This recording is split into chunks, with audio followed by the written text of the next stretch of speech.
링 비디오 https://downsub.com/ 물음표 URL 등호 https://www.youtube.com/watch 물음표 v 등호 팬 아이디 ol 밑줄 yc 화장실 거울 앞에 서서 손이 떨리며 임신 테스트기를 움켜쥐었습니다. 두 개의 분홍색 선이 틀림없이 선명했습니다. 다니엘의 즐거운 반응을 상상하며 꿈꿔왔던 순간이었습니다. 우리가 공유한 기적 심호흡하며 나는 다니엘이 노트북에 열중하고 있는 거실로 걸어갔다. 다니엘, 우리 얘기 좀 하자. 긴장과 흥분이 뒤섞인 목소리로 시작했다. 그는 번쩍이는 짜증스러운 눈을 쳐다보았다. 이제 안나는 할 수 없는 일 알다시피 난 바빠서 중요해. 참아야 한다고 우겼어. 나 임신했어. 다니엘, 그 표정이 짜증에서 불신으로, 그리고 더 어둡고 더 불안한 임신으로 바뀌었어. 진심이야. 나는 고개를 끄덕이고 따뜻함을 기대하며 포옹하마도 기쁨의 눈물 대신 그는 크게 한숨을 쉬었다. 콧대, 이게 뭐야? 안나, 모르겠어. 우리가 너무 오랫동안 이것을 위해 노력해왔다는 게 무슨 말이야? 나는 심장이 가라앉기 시작하는 것을 느끼며 말을 더듬었다. 그는 눈살을 찌푸리며 고개를 저으며 이마를 구부렸다. 우리는 그럴 여유가 없다. 아기, 지금은 일이 너무 많아서 재정이 부족해요. 내가 하고 있는 그의 말은 마치 찬물 샤워 같았어요. 나는 집에서 아르바이트를 하며 그를 지원하기 위해 모든 일을 하면서 집을 관리하고 있었지만 우리는 항상 이야기를 나눴습니다. 가족이 멈추자 그는 나를 날카롭게 잘라버렸습니다. 나는 주말에도 밤낮으로 일하고 이제 당신은 재정적으로 기여하지 않는다는 것을 알고 믹스의 아기를 싶어합니다. 나는 그의 말에서 더 깊은 고통을 느꼈습니다.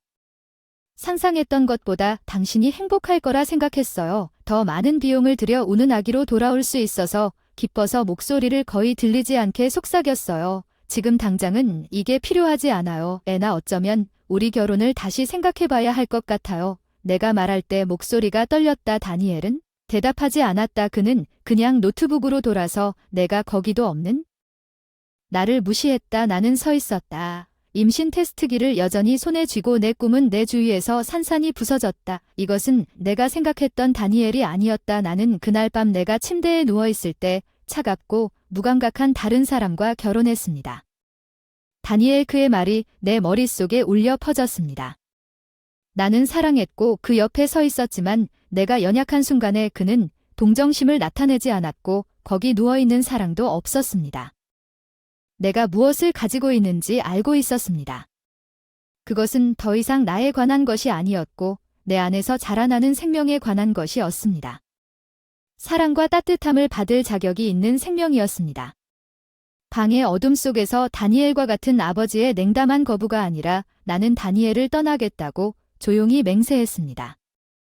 내 아이를 위해, 그리고 나 자신을 위해 새벽부터 짐을 꾸리기 시작했어요. 다시는 다니엘과 맞서지 않을 거예요. 그의 진정한 모습을 보았죠. 이제 새로운 장을 열 시간이 되었어요. 가방에 지퍼를 잠그고 하나를 가져갔어요. 마지막으로 다니엘과 함께 지은 집은 더 이상 내 것이 아니었지만 굳은 마음으로 문 밖으로 나갔고 등 뒤에서 살며시 닫히는 아침 해가 떠오르며 나를 위해 모든 것에 황금빛 빛을 발하고 있었다.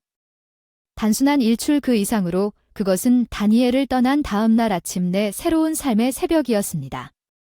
나는 작은 있는 것을 발견했습니다. 내 생각은 경주했습니다. 나는 그와 함께 보낸 몇 년을 생각하면서 커피를 한 모금 마셨습니다. 늦은 밤 직장에서 그의 점점 커지는 무관심, 내가 거기 앉아 있는 동안 그가 내 걱정과 꿈을 일축하는 방식, 나는 떠나는 것이 단지 첫 번째 단계일 뿐이라는 것을 깨달았다. 나는 계획이 필요했다. 내 두 발로 설 수 있는 방법이 필요했다. 나는 노트북을 열고 찾기 시작했다. 며칠 후 다시는 누구에게도 의지하지 않겠다고 결심한 기회에 나는 작은 아파트로 이사했습니다. 다니엘과 함께 살던 집과는 전혀 달랐지만 그것은 내 집이었습니다. 나는 새로 찾은 독립에 대한 증거로 각 항목을 필수품으로 채웠고 일을 시작했습니다. 프리랜서 작가가 내 시간제 취미를 본격적인 직업으로 바꾸는 것은 어려웠지만 그것이 가져다준 자유와 만족을 즐겼습니다. 어느 날 저녁 기사를 작성하던 중 휴대전화가 울렸습니다. 다니엘이었어. 심장이 쿵쿵 뛰었어. 무시하고 싶었지만 호기심에 답했어. 점점 나아지려 애나 돌아와야 해. 다니엘의 목소리는 사과할 것도 없이 돌아오라고 요구했어. 내가 왜 그랬을까? 다니엘의 목소리가 안정됐어. 이대로 가선 안 돼.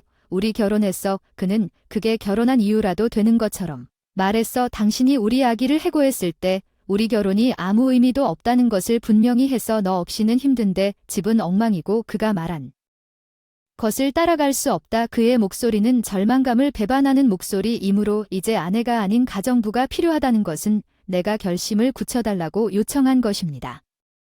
반대쪽 끝은 은근한 욕설이군요. 넌 이해 못하겠어. 여기 내가 필요해. 아니야 다니엘, 내가 이해하지 못하는 건 우리가 함께 미래를 가질 거라고 생각한 적이 있다는 거야. 난 돌아오지 않을 거야. 이건 작별 인사야. 그가 대답하기 전에 전화를 끊었어. 밤 침대에 누워서 나는 복합적인 감정을 느꼈다. 내 일부는 그를 힘들게 내버려둔 것에 대해 죄책감을 느꼈지만 더 큰 부분은 힘을 얻었다고 느꼈다. 나는 나 자신을 선택했고 다음 주에는 돌아오지 않을 것이다. 나는 내가 만들고 있는 일에 나 자신을 던졌다. 누구도 나에게서 빼앗을 수 없는 내 자신의 것. 그러나 내가 일하면서 내 일부는 다니엘의 전화를 잊을 수 없었다. 그의 오만함. 다시 돌아올 것이라는 그의 믿음은 나에게 노드를 눌렀다. 하지만 다니엘이 자신의 행동에 따른 결과를 이해할 수 있도록 하기 위해 다니엘이 자신의 행동에 영향이 있다는 것을 알게 된 때였습니다. 나는 나 자신을 위한 새로운 삶을 살 뿐만 아니라 다니엘이 자신의 약을 맛보게 하겠다고 결심했습니다. 아기에서 태어난 복수는 아니지만 정해 중 하나는 내가 잠에 빠져들면서 사람들을 일회용 자산처럼 대할 수 것을 배워야 했습니다. 내 마음속의 계획이 형성되기 시작했습니다. 다니엘은 마지막으로 나를 과소평가했습니다. 다음 몇 주는 내 프리랜서 작업이 활발해지고 활동이 활발해졌고 나는 다시 나 자신처럼 느껴지기 시작했지만 다니엘에 대한 생각과 그의 냉담함은 나쁜 뒷맛처럼 남아있었습니다. 어느 날 기사를 마무리하고 있던 중 휴대전화가 울렸습니다. 낯선 번호가 머뭇거리며 대답했어요. 안녕하세요. 안나 나예요. 다니엘 얘기 좀 해야 해요. 급해요. 목소리가 등골을 오싹하게 했어요. 무엇을 원하세요? 다니엘, 우리 부모님에 관한 것인데 이번 주말에 가족 저녁 식사를 할 예정이거든요. 당신은 와야 해요. 내가 왜 와요? 당신의 가족 저녁 식사에 우리는 더 이상 가족이 아닙니다. 내 목소리가 씁쓸함으로 가득 차 있다고 말했습니다. 그들이 당신을 기대하고 있다는 것이 중요합니다. 당신은 그의 말을 그냥 사라지게 할 수 없습니다. 내가 그 사람이나? 사람에게 빚진 것처럼 행동하는 그 말은 나를 짜증나게 했습니다. 내 일부를 제외한 모든 가족은 무엇이 그렇게 중요한지 궁금해서 그가 나에게 괜찮다고 전화할 것입니다. 갈게요. 하지만 이것은 우리 사이에 아무것도 바꾸지 않습니다. 나는 저녁 식사날 이미 내 결정을 후회한다고 말했습니다. 나는 다니엘의 집으로 차를 몰고 갔습니다. 부모님 집은 내 속이 곤두박질 쳤어. 내가 다니엘을 떠난 이후로 한 번도 적이 없었어. 다니엘의 어머니는 항상 나에게 차갑게 굴었고 내가 들어올 때 그의 아버지는 더 합리적인 사람이었어. 다니엘의 어머니는 억지 미소를 지으며 나에게 인사했어. 안나, 너 여기 있어. 우리 내가 올 줄은 몰랐어. 난 절대 놓치지 않을 거야. 저녁 식사 중에 빈정거리는 목소리로 대답했어. 긴장감이 확연했어. 다니엘, 그 부모님이 우리 상황에 대해 언급하지 않고 잡담을 했어. 다니엘은 반면에 다른 이야기였어. 안나는 당신을 대하는 삶이 어때요? 혼자 사는 게 힘들겠군요. 그 사람이 의기양양한 표정을 지었다고 하더군요. 한 박자도 놓치지 않고 반박해달라고 요청해 주셔서 사실은 꽤 해방감이 듭니다. 그의 어머니가 다니엘에게 종소리를 냈습니다. 당신이 회사를 떠난 이후로 많이 힘드셨어요. 집은 엉망이고 그는 항상 늦게까지 일해요. 나는 웃지 않을 수 없었어요.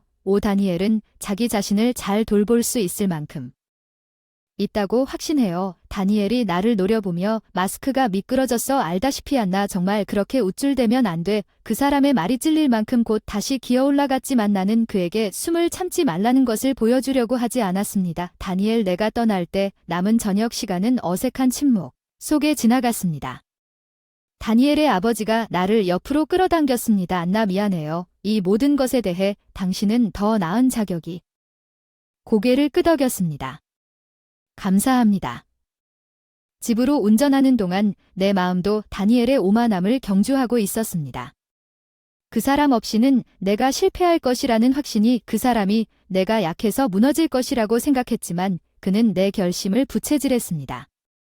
나는 그가 알고 있는 것보다 더 강했고 그것을 증명하려고 했습니다. 복수를 위한 나의 계획이 구체화되고 있었고 그것을 실행할 준비가 되어 있었습니다. 다니엘은 행동에는 결과가 따른다는 것을 배울 것이고 가르치는 사람이 될 것이었습니다. 다음 며칠 동안 그에게 교훈을 얻었습니다. 복수 계획을 실행하겠다는 결심은 더욱 강해졌습니다. 다니엘이 사람들을 어떤 결과도 없이 일회용품처럼 대할 수 있다고 생각하게 할 수는 없었습니다. 이제 그가 자신의 행동의 현실을 직시해야 할 때였습니다. 프리랜서 작업을 통해 맺은 일부 연락처에서 나에게 우위를 줄 수 있는 정보가 필요했습니다. 내가 배운 것은 다니엘 그 회사가 기대했던 것보다 더 일을 하고 있으며 그는 실제로 그들이 전공의 문턱에 있다고 자랑했습니다.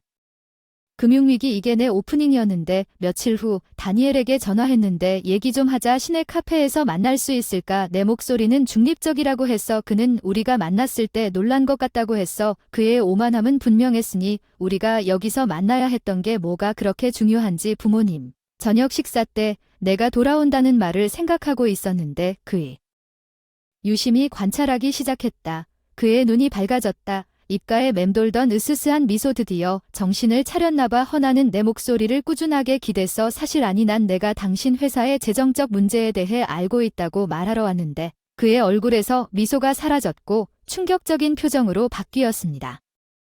내가 내 정보원을 가지고 있고 어쩌면 내가 도울 수 있을지도 모른다고 생각했다는 것을 어떻게 알 수 있습니까? 나는 그가 순간을 계속 음미했습니다.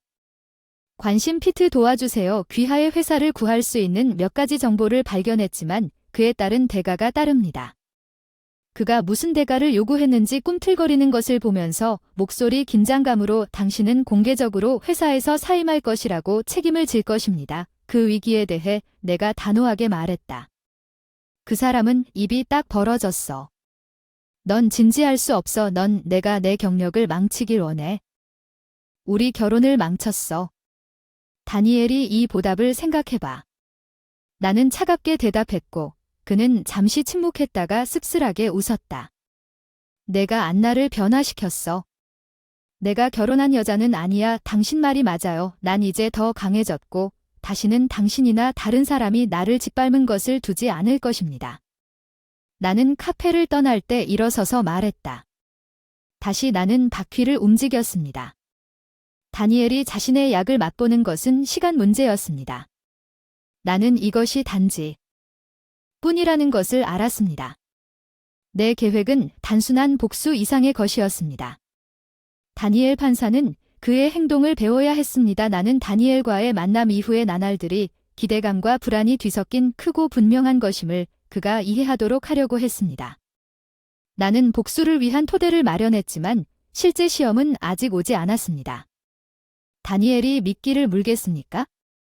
어느 날 저녁 전화가 울렸을 때 내 질문에 대한 답변이 울렸습니다. 다니엘의 목소리가 긴장되었습니다. 얘기 좀 해야겠어요. 만나실 수 있나요? 제가 도착했을 때 같은 카페에서 그를 만나기로 약속했습니다. 그가 구석 테이블에 앉아 광경을 바라보며 앉아 있는 것을 발견했습니다. 나에게 기쁨을 주지는 않았지만 그럴 필요가 있었다. 나는 사임할 것이다. 그는 서문없이 말했다. 당신이 요청한 대로 할게요. 나는 고개를 끄덕였습니다. 내 감정을 억제하려고 노력했어요. 좋아요. 그게 옳은 일이에요. 다니엘 그는 혼합된 감정으로 눈을 분노와 슬픔이 바로 내가 망가지는 걸 보고 싶었던 거야. 아니 다니엘 내 행동의 결과를 이해해주길 바랐어. 너는 나에게 큰 상처를 주었고 사람을 그냥 이용하고 버릴 수는 없다는 걸 배워야 했어. 나는 침착하게 그의 시선에 대답했다. 테이블에 떨어졌어. 너에게 상처를 줄 생각은 없었어. 그냥 내가 모든 일에 휘말렸을 뿐이야. 사과하기엔 너무 늦었어. 다니엘 넌 선택을 했고 이제 그 선택을 살아야 해. 다시 말했어요. 이게 작별인 것 같아요. 그럼 응 작별이에요. 다니엘 카페를 떠날 때 어깨가 무거워지는 것을 느꼈습니다. 제가 하려고 했던 일을 마쳤습니다. 다니엘은 교훈을 얻었고 마침내 다음 단계로 나아갈 수 있었습니다. 모든 것을 뒤로 하고 애쓰면서 슬픔을 떨칠 수 없었습니다. 한때 사랑과 희망으로 가득했던 결혼 생활은 그 후 몇 주 동안 비통함과 복수로 끝났습니다. 저는 일에 집중. 제 삶을 재건했습니다. 프리랜서 경력은 어느 날 다니엘 그 아버지가 궁금해서 만나고 싶다는 전화를 받았어요. 조용한 공원에서 만나자고 약속했고 따뜻한 미소로 인사해줬어요. 안나 감사하고 싶었어요. 제가 물어본 것에 감사해요. 당신이 다니엘을 위해 한 일에 진심으로 놀랐습니다. 힘든 교훈이었지만 그는 그것이 필요했습니다. 그는 자신의 인생을 바꾸기 시작했습니다. 그는 내가 당황했다고 설명했습니다. 나는 그를 위해 한 것이 아닙니다. 나는 나 자신을 한 것입니다. 그는 고개를 끄덕였습니다. 하지만 가끔은 가장 어려운 교훈은 우리를 가장 많이 변화시키는 교훈입니다. 당신은 그에게 맞서는 용감한 일을 했습니다. 나는 존경감을 느끼며 미소를 지었습니다. 감사합니다. 회의를 마치고 걸어 나오면서 나에게 큰 의미가 있었습니다. 내 여정은 그 이상이라는 것을 깨달았습니다. 복수는 나의 힘과 목소리를 찾는 일이었고 아마도 나뿐만 아니라 다니엘에게도 약간의 치유에 관한 것이었습니다. 그 후 몇 동안 나는 다니엘에 대해 거의 듣지 못했습니다. 내 인생은 긍정적인 방향으로 전환되었고 내 경력은 번창했고 나는 독립을 즐기기 시작했지만 어느 날 저녁 프로젝트를 검토하던 중 다니엘의 사임 여파에 대해 내 마음의 일부는 여전히 궁금했습니다. 내 전화가 울렸고 발신자 아이디는 잠시 머뭇거린 후 다니엘의 번호를 보여주었습니다. 나는 안나에게 대답했습니다. 다니엘 그 목소리 필사적으로 들어왔어. 왜 나를 다니엘이라고 부르냐 난. 작별 인사를 한 줄 알았는데 나는 내 말투를 조심스럽게 대답했다. 회사에 관한 문제야. 아버지가 나를 완전히 끊으셨다. 그는 이제 내가 스스로 서는 법을 배워야 할 때라고 그는 무뚝뚝하게 말했다.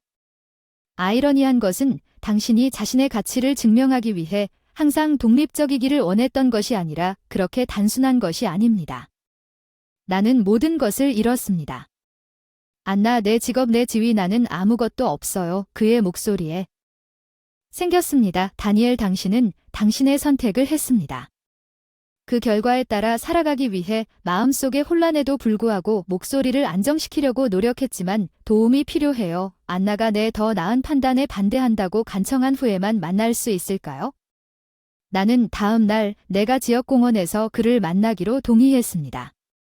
그 사람을 봤을 때 그 사람의 그림자 같았어. 그 자신감 있던 태도는 이제 사라졌고 패배감으로 바뀌었어. 안나 나 내가 건 다 미안해. 그 사람은 내 눈을 마주치지 않기 시작했어. 사과는 과거를 바꾸지 않을 거야. 다니엘 무슨 일이 일어나는지 평정을 유지하며 대답했습니다. 알아요. 하지만 새로운 시작이 필요하고 제가 다시 일어설 때까지 돈을 좀 빌려주실 수 있기를 바랐습니다. 그는 거의 속삭임으로 말했습니다. 나는 믿을 수 없을 정도로 그를 바라보며 당신이 원하고 있습니다. 그 일이 있은 후 돈을 빌려달라고 나한테 의지할 없다고 그 사람 목소리가 거의 들리지 않는다고 했어. 다니엘 너는 내 인생에 책임을 져야 해. 나는 너의 안전망이 아니야. 나는 단호하게 말했다. 그는 분노와 절망이 뒤섞인 표정을 지었다. 그 사람 눈에는 넌 이걸 즐기고 있지 않니? 아니 다니엘 난 너의 고통이 즐겁지 않지만 더 이상 그 일부가 되지 않을 거야. 너는 스스로 해결해야 한다고 내가 떠나려고 일어서라고 말했어. 나는 이것이 우리 이야기의 마지막 장이라는 것을 알았습니다. 다니엘은 자신의 악마와 맞서야 했고 나는 따라야 할 나만의 길이 있었습니다. 나는 그에게 내 인생을 충분히 바쳤습니다. 마지막 만남이 있은 지 몇 주 후에 완전히 되찾을 때가 되었습니다. 다니엘이랑 모르는 번호에 놀라서 머뭇거렸어. 애나 나야. 다니엘 목소리가 다 급하게 들렸어. 보고 싶다. 이혼 조정 얘기야. 깜짝 놀랐어. 이혼 조정 무슨 소리야. 그냥 만나 제발. 주장한 모든 것에 대해 설명하겠습니다. 호기심이 더 좋아졌고 다음 날 조용한 카페에서 그를 만나기로 약속했습니다. 저는 다니엘이 무엇을 계획하고 있는지 궁금해하지 않을 수 없었습니다. 그는 흐트러진 모습으로 늦게 도착했습니다. 안나, 나는 이혼 합의에 대해 생각해봤어요. 나는 정당한 몫을 받을 자격이 있어요. 믿을 수 없다는 표정으로 그를 쳐다봤죠. 당신은 우리가 가진 모든 것을 가지고 떠났어요. 나는 내 개인 외에는 아무것도 남기지 않았는데 그건 전적으로 사실이 아니에요. 당신의 경력은 그 이후로 시작되었습니다. 우리의 이별, 나는 당신이 얻은 것의 일부를 가질 자격이 있다고 믿습니다. 그는 그의 눈에 약간의 탐욕이 있다고 말했습니다. 당신이 한 모든 일을 한 후에 당신이 내 수입을 받을 자격이 있다고 생각하는 것을 믿을 수 있었습니다. 그는 기울었습니다. 낮은 목소리로, 나는 당신이 나에게 빚진 것 같아요, 안나. 몇 년 동안 나는 당신을 지원했습니다. 그것은 공평합니다. 나는 분노의 파도를 느꼈습니다. 당신은 나를 지원했습니다. 아니, 다니엘, 나는 우리를 지원했습니다. 나는 집을 관리하고 파트타임으로 일했고 당신 옆에 있었고 당신은 어떻게 갚았습니까? 내가 가장 필요할 때 나를 내던져 그 사람은 눈을 돌리는 게 분명 불편해. 그건 과거야. 미래에 집중해야 해. 합리적인 금액은 합의할 의향이 있어. 역겨워서 고개를 저었어. 합의가 거야. 다니엘, 너 나한테서 한 푼도 받지 못할 거야. 그의 평온한 모습이 산산조각 났어. 넌 무정해, 안나. 내가 가장 밑바닥에 있을 때 넌 나를 떠나고 이제 나를 도와주지도 않아. 넌 침대를 정리했어. 다니엘, 이제 너는 그 위에 누워야 한다고 내가 말했지. 일어서서 카페를 떠나면서 나는 다니엘의 대담함에 분노와 안도가 뒤섞인 분노를 느꼈고 내가 더 이상 그의 조작적인 게임에 아니라는 안도감을 느꼈습니다. 그때 최고의 복수는 다니엘이 자신의 진정한 모습을 보여준 그림자로부터 자유롭게 사는 것임을 깨달았습니다. 나는 내 인생을 살아가면서 그의 게임을 끝냈습니다. 나는 다시는 다니엘과 같은 사람이 내 행복을 통제하도록 두지 않겠다고 나 자신과 약속했습니다. 나는 다니엘과의 만남 이후 며칠 동안 내 운명을 책임졌고 다른 사람은 아무도 없었습니다. 그 사람의 뻔뻔함에 분노하면서도 내 입장을 고수했다는 사실에 느꼈다. 내가 사랑했던 그 사람은 아득한 추억에 지나지 않는다는 것이 분명해졌고 그 사람은 탐욕과 자기연민에 사로잡힌 누군가로 바뀌었다. 다니엘 엄마의 예상치 못한 전화를 받았을 때 다시 테스트를 받았습니다. 그녀의 목소리는 차갑고 비난적입니다. 안나는 이혼 조정을 재고해야 합니다. 다니엘은 당신 때문에 끔찍한 상태에 있습니다. 나는 계속되는 드라마에 지쳐 한숨을 쉬었습니다. 그의 상황은 내가 빚진 것이 아닙니다. 사람 아무것도 당신은 그의 아내였습니다. 지금도 그를 부양하는 것이 당신의 의무입니다. 그녀는 주장했습니다. 나는 분노의 성광을 느꼈습니다. 내 의무, 나는 몇 년 동안 내 의무를 다했지만 그에게 적합할 때만 버려졌습니다. 아니, 나는 더 이상 그의 삶의 일부가 되지 않을 것입니다. 그녀의 말투는 심술궂게 변했습니다. 우리가 당신을 위해 한 모든 일을 당신은 무자비합니다. 당신이 한 모든 일에 대해 이렇게 갚아야 당신은 나를 결코 받아들이지 않았습니다. 나는 항상 당신 가족의 외부인이었습니다. 이제 나는 마침내 그것에서 자유로워졌습니다. 그렇게 지내라고 단호하게 대답했어. 그녀는 비웃었어. 넌 후회할 거야, 안나. 넌 큰 실수를 저지르는 거야. 난 내 선택을 했고 이제 괜찮아. 나를 흔들었지만 나는 올바른 결정을 내렸다는 것을 알았습니다. 다니엘과 그의 가족이 나를 그들의 유독한 세계로 다시 끌어들이게 할 수는 없었습니다. 몇 후 나는 지인을 통해 다니엘이 마을을 떠났고 분명히 다른 곳에서 일자리를 얻었다는 소식을 들었습니다. 도시는 아마도 새로운 시작일 것입니다. 아마도 그가 평화로운 모습을 찾고 그의 실수로부터 배울 수 있기를 바랐을 것입니다. 나에게는 내 인생이 더 나은 방향으로 전환되었고 내 경력이 번창했고 친절하고 지지해주는 새로운 사람과 데이트하기 시작했습니다.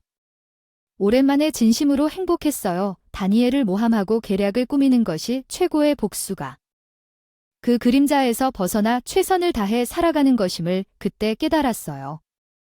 일어난 모든 일을 되돌아보면서 나는 그 어느 때보다 독립적이었다. 나는 이 시련에서 벗어났다는 느낌을 받았다. 나는 이 시련에서 벗어났다. 더 나은 사람이 되었다. 고통스럽기도 했지만 다니엘의 배신은 나를 자아 발견과 진실의 길로 이끌었다. 결국 행복했습니다. 나는 살아남았을 뿐만 아니라 번성했습니다. 다니엘이 마을을 떠난 지 몇 달이 지났고 내 삶은 편안한 정착했습니다. 내 일은 순조롭게 진행되고 있었고 나의 새로운 관계는 내가 깨닫지 못했던 기쁨과 동료애를 가져왔습니다. 사라졌지만 내 일부는 남아있음. 다니엘과 함께한 과거의 잔재를 경계함. 느닷없이 다니엘이 내 삶에 다시 나타났을 때 경계가 정당화되었다고 경계함. 나는 알 수 없는 번호로부터 전화를 받았고 한때 익숙했던 그의 목소리는 이제 멀리 들리고 긴장된 안나 도움이 필요하다고 그가 말했어. 인사는 건너뛰었다고 심장이 두근거렸다. 왜 나한테 전화하는 거니? 계속 진행한 줄 알았는데 일이 잘 안 풀렸어. 내가 실수를 좀 했고 지금은 그 사람에게 문제가 생겼어. 절박한 목소리에 무슨 고민이냐고 물었더니 좀 더 나은 판단을 했음에도 불구하고 궁금했던 부분이 있었다. 나는 나쁜 투자에 연루됐고 그 사람들은 빚을 지고 싶은 사람이 아니라고 고백했다. 안타까움과 좌절감이 뒤섞인 느낌이 들었습니다. 다니엘 도와줄 수 없어요. 스스로 해결해야 해요. 애나 심각하지 않은지 묻지 않겠습니다. 그의 목소리가 갈라질까봐 두렵고 잠시 동안 나는 그것을 보았습니다. 내가 한때 사랑했지만 모든 고통과 배신을 기억했던 남자의 모습을 잠깐 본 적이 있습니다. 다니엘이 한 선택에 대해 내가 당신의 엉망진창을 치울 것이라고 기대할 수는 없습니다. 나는 더 이상 당신 삶의 일부가 아닙니다. 그는 잠시 멈췄다가 다시 말을 이었습니다. 목소리가 차가웠어. 아직도 신경 쓰고. 줄 알았어. 내가 틀렸나 봐. 넌 정말 무정해. 감정을 가라앉히며 심호흡을 했어. 안 돼. 다니엘, 난 무정하지 않아. 이제야 내 자신을 존중하는 법을 배웠어. 안녕. 다니엘. 전화를 끊으면서 느꼈어. 정말 끝났다는 느낌이 들었습니다. 저는 앞으로 나아갔고 지금 다니엘에게 일어난 일은 그 후 며칠 동안 제 통제할 수 없는 일이었습니다. 저는 전체 여정을 되돌아보며 더욱 강해지고 자신감을 얻었습니다. 다니엘과의 경험은 고통스러웠습니다. 나는 사랑, 존중과 자기 가치에 대한 귀중한 교훈을 배웠습니다. 그때 가장 큰 복수는 다니엘이 고통받는 모습을 보거나 어떤 형태로든 보복을 가하는 것이 아니라 고통 없이 즐겁고 만족스러운 삶을 구축하기 위해 극복할 수 있는 능력에 있다는 것을 깨달았습니다. 그 사람 나는 폭풍에서 살아남았을 뿐만 아니라 그 폭풍 속에서도 다시 태어났습니다. 창밖으로 도시의 스카이라인을 바라보며 다시 태어났습니다. 평화의 느낌이 열었습니다.